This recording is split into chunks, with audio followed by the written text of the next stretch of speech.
Hello, good morning all of you. 6 Hindi medium science की class बेटा आपकी, और इसमें एक्सरसाइज करा रही हूँ मैं। तो पाठ आपका शुरू हो रहा है जैसे, तो वो पाठ आपके स्टार्ट कर रहे हैं। जैसे कक्षा 6 हिंदी मीडियम, इसमें मैं आपको एक एक करके हर एक पाठ का अभ्यास प्रश्न बता रही हूँ। 14 तारीख से जो आपके टेस्ट हैं वो तो आपको क्लियर है ही। 14 तारीख से जो आपके टेस्ट हैं उसमें सिलेबस तो मैंने आपको बता ही दिया, और 1, 2, 3 के प्रश्न उत्तर भी आपको बता दिए। अब केवल आपका जो बाकी रह गया है वो आपके ये हैं कि जितने आपने चैप्टर पढ़ लिए उन सभी के आपको प्रश्न उत्तर मैं एक एक करके अभ्यास करवा दूँ। उन सभी के प्रश्न उत्तर आपको करने हैं।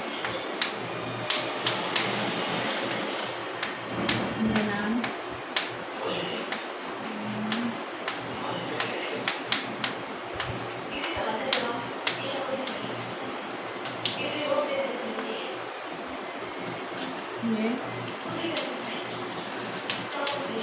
जो है आपके पाठ 4 के प्रश्न उत्तर आधे हुए थे, तो आज पाठ 4 को अपन पूरा कर लेते हैं। पाठ 4 का नाम है वस्तुओं के समूह बनाना। ये आपका पाठ 4 है, वस्तुओं के समूह बनाना। वस्तुओं के समूह बनाना।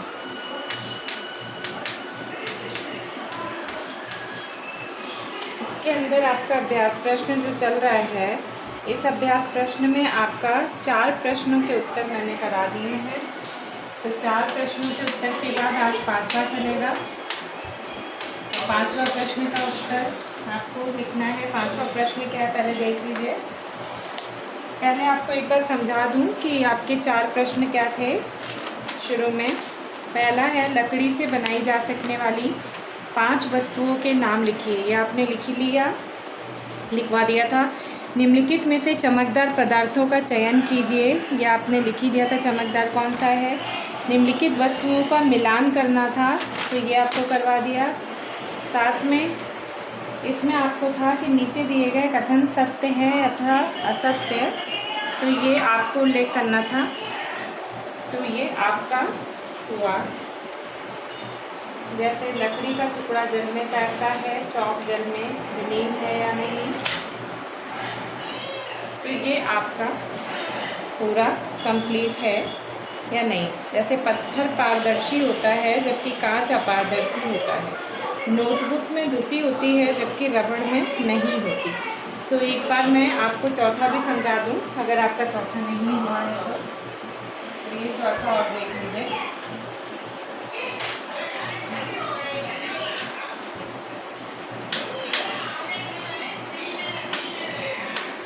आपका अभ्यास का चौथा प्रश्न, 3 प्रश्न तो आपको मिल गए हैं उत्तर। चौथा है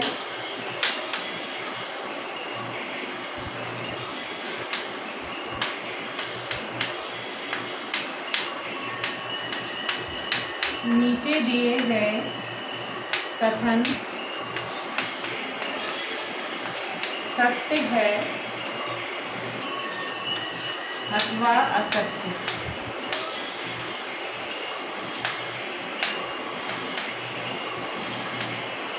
इसका उल्लेख कीजिए।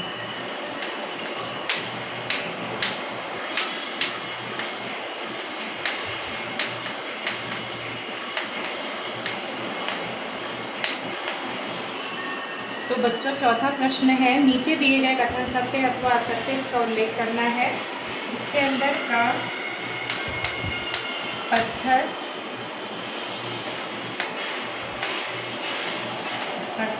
पारदर्शी होता है जबकि पत्थर पारदर्शी होता है जबकि कांच जो है, जबकि कांच अपारदर्शी होता है। जबकि कांच अपारदर्शी होता है। तो इसमें आपको लिखना है कि सत्य है या असत्य। तो आप यहाँ पर जवाब देंगे ये असत्य है। यानी पत्थर पारदर्शी होता है जबकि कांच अपारदर्शी, उल्टा है जब। फिर ख है आपका नोटबुक में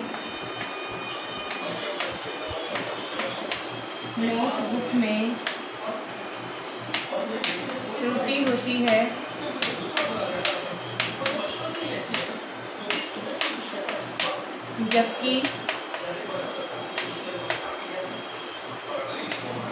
जबकि रबड़ में नहीं होती। रबड़ में नहीं होती। इसमें आप जो है इसमें सत्य असत्य को लिखेंगे।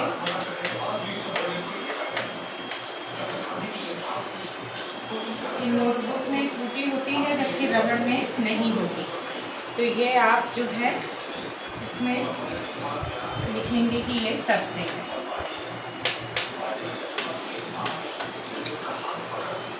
तीसरा है आपका चौक जल में विलीन हो जाता है। चौक जल में विलीन हो जाता है। चौक जल में विलीन हो जाता है। इसमें आपको लिखना है सत्य है असत्य।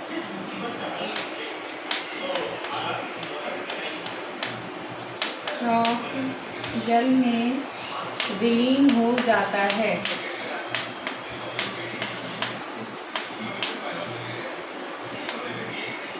तो यहाँ पर आप लिखेंगे कि ये असत्य है।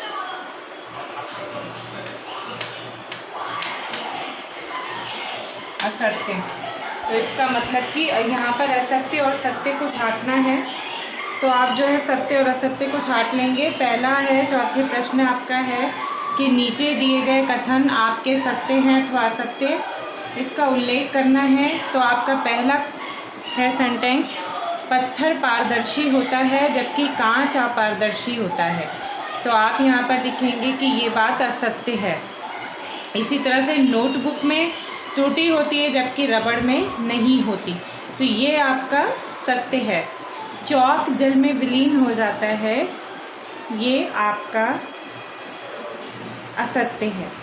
इसके बाद आपका नेक्स्ट है घ, यानी चौथा सेंटेंस। चौथा सेंटेंस के लिए फिर मैं यहाँ पर इरेज करूँगी। आप जो है इसको कंप्लीट कर लेना तीनों, फिर आगे बढ़ते हैं। अब आगे बढ़ते हैं चौथे सेंटेंस पे।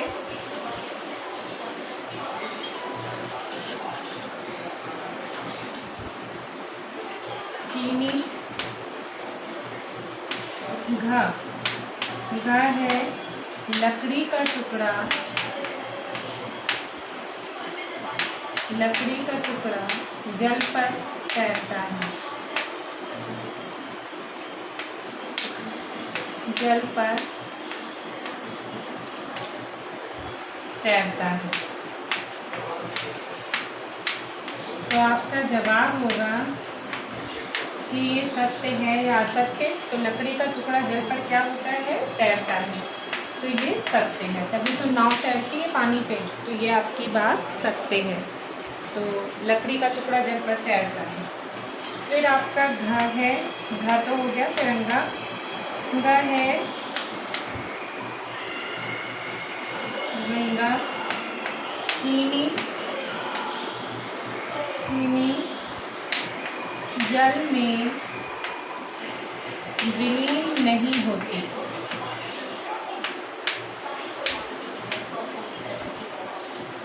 जल में विलीन नहीं होती।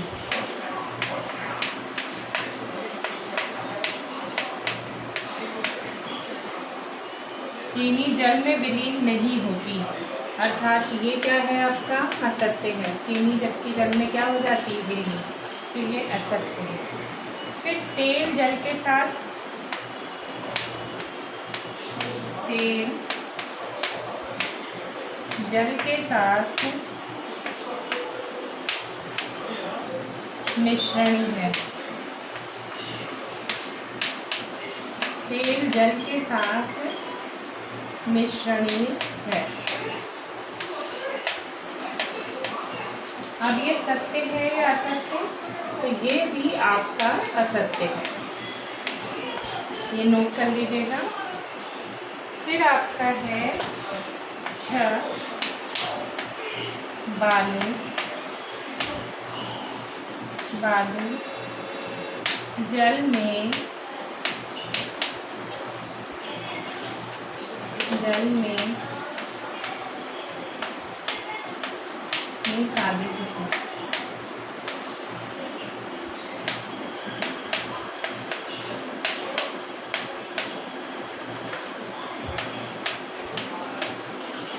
ये आपका सत्य है या सत्य, तो आप लिखेंगे सत्य।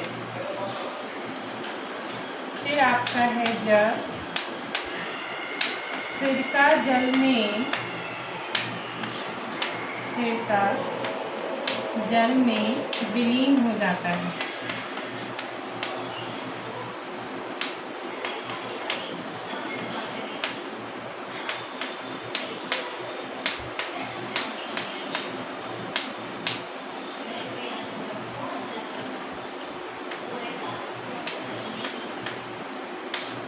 ये सत्य है। तो आपने इस तरह से देखा कि आपका चौथा वाला भाग पूरा हो गया। चौथे भाग के अंदर आपने एक एक करके इनके सेंटेंस देख लिए, जिसके अंदर है, मैं आपको एक बार फिर से रिपीट कर दूं, पत्थर पारदर्शी होता है जबकि कांच अपारदर्शी, ये पहला था, तो ये आपका असत्य है। नोटबुक में त्रुटि होती है जबकि रबड़ में नहीं होती, तो ये आपका सत्य है। फिर आपका है ग चौक जल में विलीन हो जाता है, तो ये आपका असत्य है। फिर आपका घ चौथा लकड़ी का टुकड़ा जल पर तैरता है, तो आप बोलेंगे ये सही है। चीनी जल में विलीन नहीं होती, तो आप बोलेंगे ये गलत है, ये असत्य है।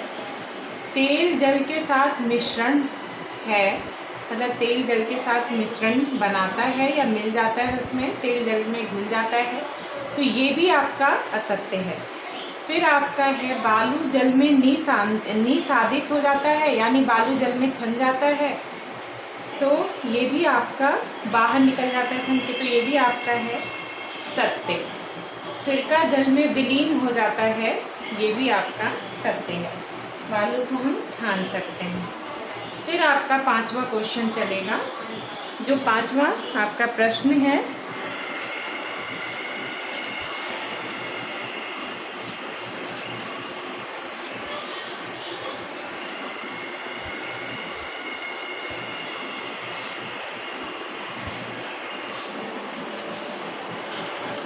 पांचवा प्रश्न है आपका चौथे पाठ का।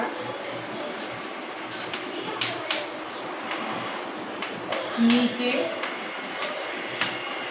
नीचे कुछ वस्तुओं के नीचे कुछ वस्तुओं तथा पदार्थों के नाम दिए गए हैं। पदार्थों के नाम दिए गए हैं।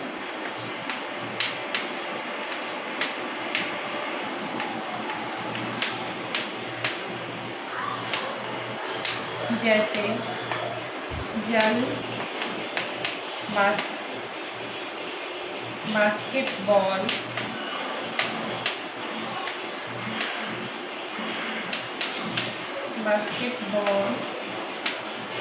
संतरा, चीनी, ग्लोब, फिर है सेब,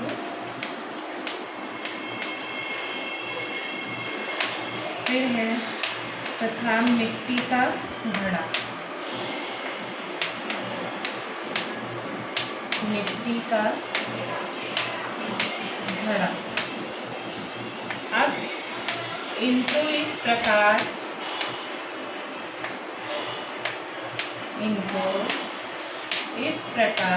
समूहित कीजिए।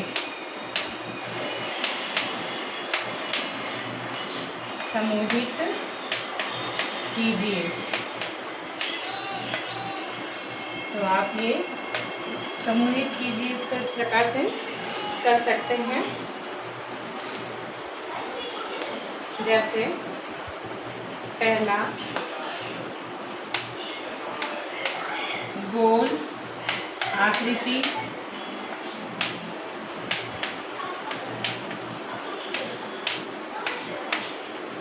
फिर है आपका अन्य आकृति,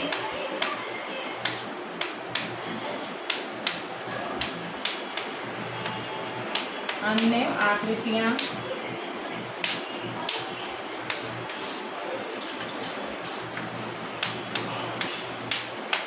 और फिर घ है आपका खाद्य, और घ है आपका अखाद्य। तो ये बेटा इसके अभ्यास प्रश्न बड़े हैं, आपका टाइम लग रहा है तो कंप्लीट कर लीजिए इसको जल्दी से। नीचे कुछ वस्तुओं तथा पदार्थों के नाम दिए हैं, तो इसमें कुछ पदार्थों के नाम हैं जैसे जल, बास्केटबॉल, संतरा, चीनी, ग्लोब, सेब तथा मिट्टी का घड़ा। इनको इस प्रकार समूहित कीजिए, मतलब होता है समूह बना के, तो किस समूह में आप रखेंगे, ठीक है। तो गोल आकृति में आप किसको किसको रखेंगे, तो ये तो आपको पता ही है कि गोल आकृति में क्या आ जाएगा। गोल आकृति में जैसे आपका आ जाएगा बास्केटबॉल, बास्केटबॉल, संतरा, ये आपका आएगा ग्लोब आ जाएगा, ग्लोब, बास्केटबॉल और ग्लोब, ठीक है। और इसके बाद अन्य आकृतियों में आ जाएगा आपका अन्य आकृति, जैसे मिट्टी का घड़ा,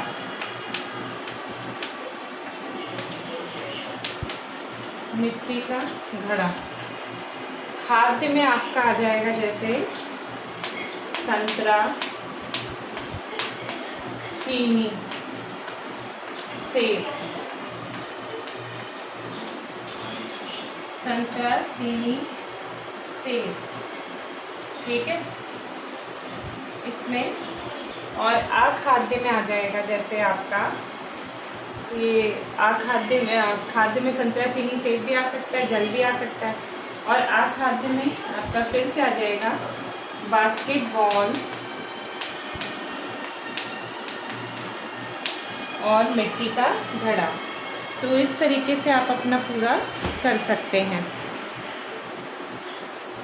तो कहने का मतलब है बच्चों कि आपको ये जो दिया हुआ था इस लेसन के अंदर 5वां प्रश्न, उसके अंदर आपको ये जो समूह बनाने थे, ये जो कुछ दिए हुए थे नाम, इनमें एक के अंदर आप कई सारे रख सकते हैं। जैसे गोल आकृति है तो गोल आकृति आपकी बास्केटबॉल की भी होती है, बास्केटबॉल की, संतरे की भी होती है, ग्लोब की भी होती है, सेब की भी होती है, तो वो भी आ सकता है। पूरा कई ऑप्शन आ सकते हैं, मतलब 2-3 ऑप्शन एक साथ आ सकते हैं।